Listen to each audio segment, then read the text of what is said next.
আজকে ক্যান্সার নিয়ে কিছু মিথ আছে সাধারণ মানুষের মধ্যে, এগুলো অনেক সময় আমরা ট্রিটমেন্ট করতে গিয়ে দেখেছি এটা পেশেন্টের জন্য খুব খারাপ কারণ হয়ে দাঁড়ায়। তো সেই মিথগুলো নিয়ে আজকে দু চার কথা বলবো।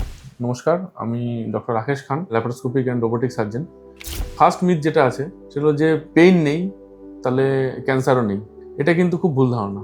অনেক ক্যান্সারই আছে যেগুলো পেইন ছাড়াই প্রেজেন্ট করে, এবং কিছু কিছু ক্ষেত্রে দেখা গেছে যে ক্যান্সারটা শুরুতে একদমই পেইনলেস ছিল, কিন্তু পরবর্তীকালে যখন ক্যান্সারটা ছড়িয়ে পড়েছে, বা হাড়ে ছড়িয়ে পড়লো, বা ব্রেনে ছড়িয়ে পড়লো, বা লাংসে ছড়িয়ে পড়লো, বা আশপাশের সারাউন্ডিং জায়গায় ছড়িয়ে পড়লো, তখন পেইন শুরু হয়।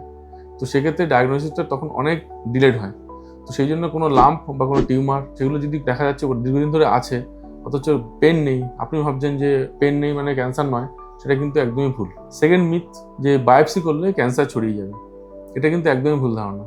বায়োপসি আমরা তখনই করি যখন কোনো টিউমার দীর্ঘদিন ধরে শরীরের মধ্যে আছে এবং সেটা দিন দিন বাড়ছে, তো তখন আমরা সেটার বিনাইন টিউমার না ক্যান্সার সেটা দেখার জন্য একটা বায়োপসি করা হয়। টিস্যু ডায়াগনোসিস বলি আমরা। তো দুরকম হতে পারে, একটা হলো ফাইন নিডল অ্যাসপিরেশন সাইটোলজি, আর একটা হলো কোর বায়োপসি। এই দুটোতে করে দেখা হয় আদতে টিউমারটা কি জাতীয় টিউমার, বিনাইন টিউমার না ক্যান্সারাস, এবং এটার থেকে কিন্তু ক্যান্সার ছড়ানোর কোনো চান্স নেই। আর একটা মিথ থাকে বাড়িতে, অনেকে পেশেন্ট এসে বলেন ডাক্তারবাবু আমার তো ফ্যামিলিতে কারো ক্যান্সার নেই, তাহলে আমার কেন ক্যান্সার হলো। এটা কিন্তু একদমই ভুল ধারণা। ফ্যামিলির সব ক্যান্সার কিন্তু ফ্যামিলিয়াল নয়। ফ্যামিলিতে কিছু কিছু ক্যান্সার, যেমন ধরুন ব্রেস্ট ক্যান্সার বা ওভারিয়ান ক্যান্সার বা কোলন ক্যান্সার, এগুলোতে ফ্যামিলির মধ্যে থাকে। কারো না কারো অনেক সময় দেখা গেছে যে হিস্ট্রি নিয়ে আমরা বুঝতে পারি যে আছে, কিন্তু সব ক্যান্সার কিন্তু ফ্যামিলিয়াল নাও হতে পারে। অনেকে এসে বলেন ডাক্তারবাবু আমার তো ক্যান্সার ধরা পড়লো, তাহলে তো আমার লাইফ শেষ। দেখুন, কারো যদি ক্যান্সার ধরা পড়ে তার পক্ষে সত্যিই ব্যাপারটা মেনে নেওয়া খুব শক্ত, কিন্তু আমি আশ্বস্ত করার জন্য একটা কথাই বলতে পারি, ক্যান্সারের চিকিৎসা কিন্তু সাংঘাতিকভাবে এগিয়ে গেছে। এখন অপারেশন বা সার্জারি, কেমোথেরাপি, রেডিওথেরাপি, অন্যান্য যে ইমিউনোমডুলেটর থেরাপি আছে, সেগুলো করে মাল্টিডিসিপ্লিনারি অ্যাপ্রোচে ক্যান্সারের চিকিৎসা কিন্তু মানুষের কাছে গ্রহণযোগ্য, এবং পেশেন্টরা কিন্তু সহজেই সুস্থ হয়ে যাচ্ছে ক্যান্সার থেকে। বলে ক্যান্সার মানে লাইফ শেষ, সেটা কিন্তু একদমই ভুল ধারণা। অনেকে বলেন যে আমি হেলদি খাই, এক্সারসাইজ করি, রেগুলার ডায়েটের মধ্যে আছি, আমার কি করে ক্যান্সার হলো। এটাও কিন্তু ঠিক ধারণা নয়।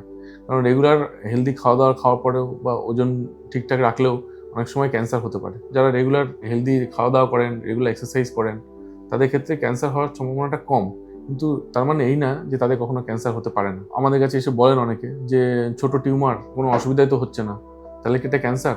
যেমন ধরুন ব্রেস্ট ক্যান্সার, খুবই ছোট একটা টিউমার, 2 সেন্টিমিটার 3 সেন্টিমিটার টিউমার ব্রেস্টের মধ্যে আছে, আপনাকে হয়তো কোনো ব্যথা হচ্ছে না, যন্ত্রণা হচ্ছে না, বা কোনো সিমটমসই দেখা যাচ্ছে না, কিন্তু সেই টিউমার কিন্তু এটা ক্যান্সার হতে পারে।